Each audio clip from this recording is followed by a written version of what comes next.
Welcome to Profit Guru and welcome back to another monthly episode of my personal Amazon selling journey. The month of September flew by in the blink of an eye. I can't believe that it is gone. I feel like it hardly just started. But this month was definitely full of a lot of ups and downs. I'll start with the ups first, because why not start off on a good note? So I cleared time in my schedule now that my kids are back to school and I'm not back to school to be able to do some coaching calls. So I was able to do some coaching calls this month and those were really fun. It's really nice to meet other new sellers and to be able to help them when especially I can relate to them so much. I remember being a new seller and feeling just so lost and that there was nobody who I could directly talk to.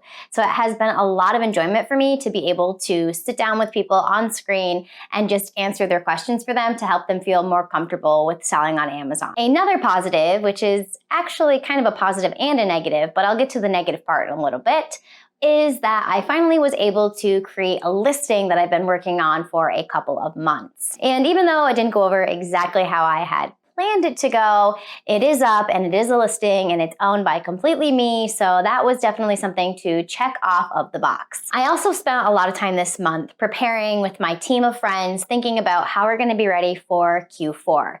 Now, if you are a seller on Amazon, you know that Q4 is the time where you can have huge volume of sales. But you have to prepare for it, especially because those warehouses, if your stuff isn't there before December, it's probably not going to get unloaded and active in your inventory in time to send FBA model. So what I did this month is I wanted to start merchant fulfilling some items. Merchant fulfilling is not something that I have ever done as a model. I strictly sent all my stuff to the Amazon warehouses just because it was easier. And to be honest, I was really afraid of the shipping templates. I thought I was going to get something wrong and then just lose a ton of money on a product that I thought was profitable. So I spent some time learning what to do with strategies with shipping, how to incorporate that in, and how to estimate those fees, which I'm really glad to say that that's something that I tackled and I know how to do now and I'm not afraid to do. However, I had bought a ton of different ASINs to merchant fulfill and most of them are not moving, which we typically know anyways, the buy box is favored by FBA sellers.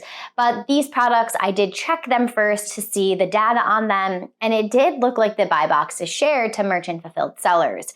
So I was kind of upset that now I have this stuff sitting here and I might just end up sending it into the warehouse. However, I know that in order to be able to merchant fulfill stuff in Q4, you have to have merchant fulfilled a certain amount of units leading up to that point. And I think my friend told me that it was 40. So I know that I need to at least get 40 units shipped merchant fulfilling or else Amazon probably is not going to allow me to merchant fulfill during Q4. So hopefully I can get some of those ASINs to start selling more because I am not to that 40 yet. I just started merchant fulfilling and I literally have probably 15 to 20 different ASINs of stuff to sell and they're just not going merchant fulfilled. So that was kind of a setback for me this month. I really thought that stuff was just going to be flying off the shelves and now I have just so much space covered in products because I'm basically being my own warehouse right now instead of sending my new stuff to Amazon. So fingers crossed for me that I can start moving the stuff, merchant fulfilling it myself. But what I really learned about merchant fulfilling is that you want those products to be as light as possible because what I do personally is I don't charge the customer for shipping. I know as somebody who purchases on Amazon, I don't want to pay for shipping, especially if I have a Prime account. So in order for people to want to buy my stuff, I also don't charge them shipping. I put free shipping. Instead, I put what I think the shipping is going to cost me and inflate it in the price a little bit so that people think they're getting free shipping, but really I've already incorporated it into the price. And because of the partnerships that Amazon has with UPS and USPS, most of the shipping in the United States, if it is no bigger than a pound, is only $4 or $5. But as soon as you start getting bigger than a pound, that's when you're going to start seeing 7, 8, maybe even upwards to 10 if you're shipping to the other side of the country. So I would definitely say keep those merchant fulfilled products under a pound so that you're not paying a huge amount in shipping that you didn't anticipate on paying. Something else exciting this month is I started selling on a new platform. Now, Amazon is the platform of all platforms to be reselling on, don't get me wrong. But I think it's a great idea to start diversifying my products, especially because the things that I'm looking for right now that I have time now to do and enjoy doing, that stuff doesn't really sell well on Amazon. And in the past, I've sold on Poshmark. I did not really like that, to be honest. It was years ago, but it just felt like such a back and forth thing where people were making offers and it just wasn't worth it. I didn't think anyways at that time. But like I said, I haven't tried it in years. So I decided for my new platform to start on eBay. And this month I finally had the time to start listing stuff onto my eBay account. But my town, we don't have Goodwill or Savers or anything like that. We literally only have one Salvation Army, and this is not a rich town. So there's not a lot there of high value. But my son and I, he's 12 years old. This is what we do together to hang out and spend time together. We both really enjoy it. So we go to the Salvation Army and we see who can find the best flips for the day. Basically, whoever finds the best flip, him or I, then we're the winner of that day. So some things that we found this month is my son found this TY Beanie Baby. They're collectibles and his tag is in really good shape. So we should be able to flip this. And he was only $1. We also found a couple of really nice, like 10-piece dining sets. And these are all 49 cents each. And they were on sale. So each set that was at least 10 pieces to each of them only cost between like $5 to $6 for the entire set. And they're really nice china. This one says Bavaria, Germany. So I know that we're going to be able to get quite a bit for this since we only paid like $5 for the whole set.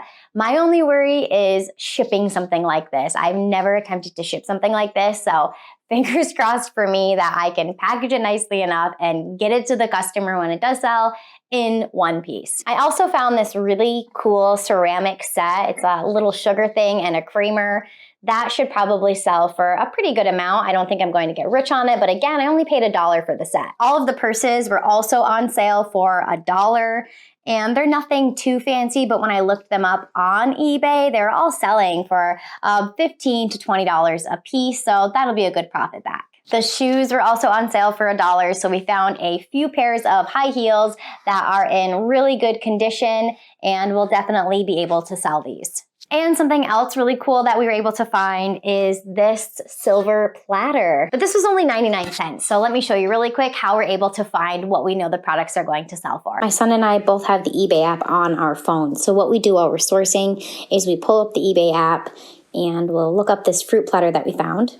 And then what I like to do is filter over here and just see the completed and sold items.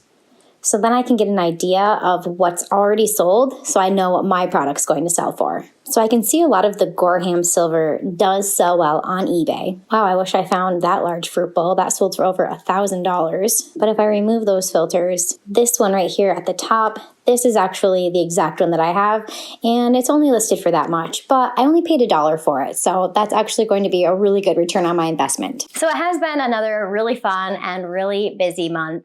I was so excited to finally start finding and listing stuff on eBay and to finally start being able to talk and mentor and coach people on live calls. And even though my merchant fulfilled stuff isn't really moving that quickly, it was an accomplishment for me personally to actually start merchant fulfilling and getting used to how to do that, because there are some instances and some times of the year when merchant fulfilling I know is really going to come in handy. But one of the biggest letdowns of my month actually pertains to that listing that I created, and even though I'm excited to have it up, it did not go off exactly as I intended it to, but let me show you a little bit more about that listing. I knew for a couple of months that I wanted to put together for my first branded product some kind of like spa gift set, and I initially was looking to do so through Alibaba, but really once I was looking at the landed price and the quality, it didn't make sense to go that route. So instead I wanted to find a manufacturer that was closer,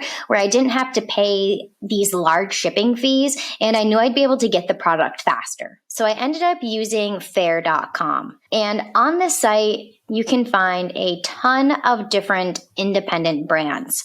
Some of these products are already on Amazon, but you can also filter it out so that you only see brands that have no Amazon affiliation yet. And that's what I did. I found this brand called Farmstead Naturals, and they had a ton of products already in the set that I was thinking to include in the bundle that I was trying to put together. So it made a lot of sense to go through this brand because she's not on Amazon yet. She only sells her products on Etsy. But I didn't want everybody to be able to find this brand owner and then jump onto my listing if it becomes a successful listing. So you can see that right here, her package comes with the bath bomb, the soap, the lip balm, and then the butter. So something important to do when you're reaching out to your supplier is to somehow make that product exclusive to only you. What I ended up striking up with the deal with her was to include one of her other products that she sells and put it into this gift set, which she does not do for anyone else. So now I know other people are not going to be able to jump on and sell this because mine is not a 4-piece set, it's a 5-piece set. We put an additional product in it. Another way that I was able to ensure that no one else is going to be able to get onto this listing, so I'll win 100% of the buy box, is to make these little cards. So I went on to Vistaprint and I made this little gift card that I also put as a part of the bundle. So it's a nice gift set you could give for a birthday or any occasion, and it includes this gift card. It says, a special gift for someone special to me. So I feel like that attracts a large niche of people. And then I put it right on the front of my product and include it with the set.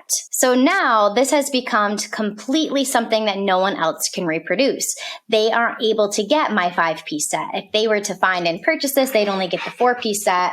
And mine here is a 5-piece set with that gift card, which I then advertise it as a 6-piece set. I also took my poly mailer and made my own branded poly bag, which nobody else is going to be able to get that same poly bag, and that is a part of the listing too. So by doing all these other little things, I was able to ensure that no one else could jump onto my listing, because one of the downs from my month was actually getting a trademark. What I did was, when I set up my LLC, I then paid for the same services through LegalZoom for them to get me a trademark attorney. And it wasn't cheap.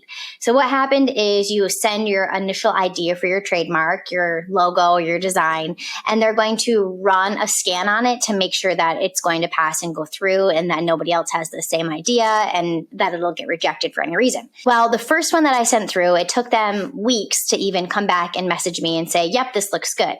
But then I kind of wanted to change things up and they said, no, it's not too late. You can definitely do that. So I submitted my new idea, which she said should be fine.